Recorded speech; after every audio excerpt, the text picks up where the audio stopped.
Atos, capítulo 17.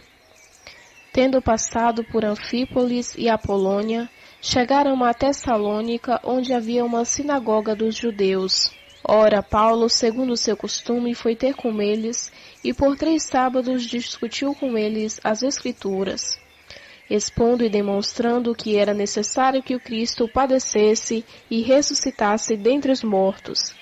Este Jesus que eu vos anuncio, dizia ele, é Cristo. E alguns deles ficaram persuadidos e aderiram a Paulo e Silas, bem com grande multidão de gregos devotos, não poucas mulheres de posição. Mas os judeus, movidos de inveja, tomando consigo alguns homens maus dentre os vadios e ajuntando o povo, alvoroçavam-se a cidade, assaltando a casa de Jasson, procuravam para entregá-los ao povo. Porém, não os achando, arrastaram Jasson e alguns irmãos à presença dos magistrados da cidade, clamando: estes que têm transtornado o mundo chegaram também aqui, os quais Jasson acolheu, e todos eles procedem contra os decretos de César, dizendo haver outro rei, que é Jesus. Assim alvoroçaram a multidão e os magistrados da cidade, que ouviram estas coisas. Tendo, porém, recebido fiança de Jasson e dos demais, soltaram-nos. E logo de noite os irmãos enviaram Paulo e Silas para Bereia. Tendo eles ali achado, foram à sinagoga dos judeus. Ora, estes eram mais nobres do que o de Tessalônica, porque receberam a palavra com toda avidez, examinando diariamente as Escrituras para ver se essas coisas eram assim. De sorte que muitos deles creram, bem como número de mulheres gregas de alta posição, e não poucos homens. Mas logo que os judeus de Tessalônica souberam que também em Bereia era anunciada por Paulo a palavra de Deus, foram lá agitar e sublevar as multidões. Imediatamente os irmãos fizeram sair a Paulo para que fossem até o mar, mas Silas e Timóteo ficaram ali. E os que acompanhavam a Paulo levaram-no até Atenas, e tendo recebido ordem para Silas e Timóteo, a fim de que estes fossem ter com ele o mais depressa possível, partiram. Enquanto Paulo os esperava em Atenas, revoltava-se nele o seu espírito, vendo a cidade cheia de ídolos. Argumentava, portanto, na sinagoga com os judeus e os gregos devotos, na praça todos os dias com que se encontravam ali. Ora, alguns filósofos epicureus e estoicos disputavam com ele. Uns diziam: que quer dizer este paloureiro?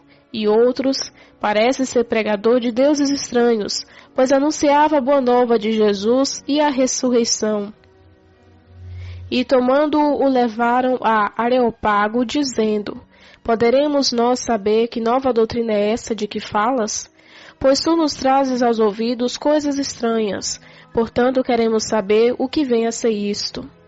Ora, todos os atenienses, como todos os estrangeiros que ali residiam, de nenhuma outra coisa se ocupavam senão de contar ou de ouvir a última novidade. Então Paulo, estando de pé no meio do Areópago, disse: varões atenienses, em tudo vejo que sois excepcionalmente religiosos, porque passando eu e observando os objetos do vosso culto, encontrei também um altar em que estava escrito: ao Deus desconhecido. Este, pois, que vos honrais sem o conhecer, é o que vos anuncio.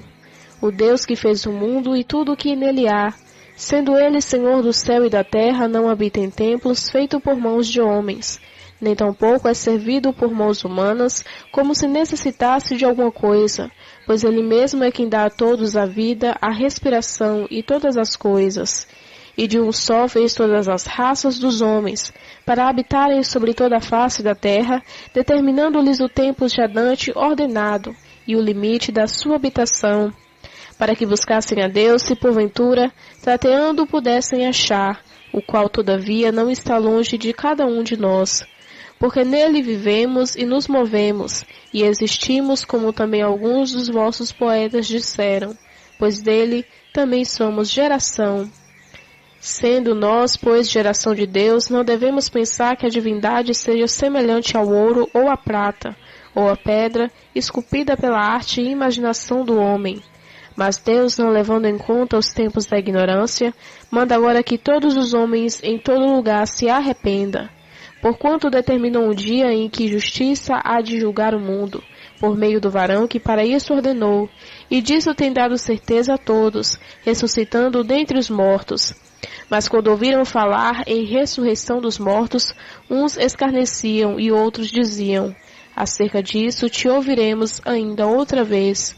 Assim Paulo saiu do meio deles.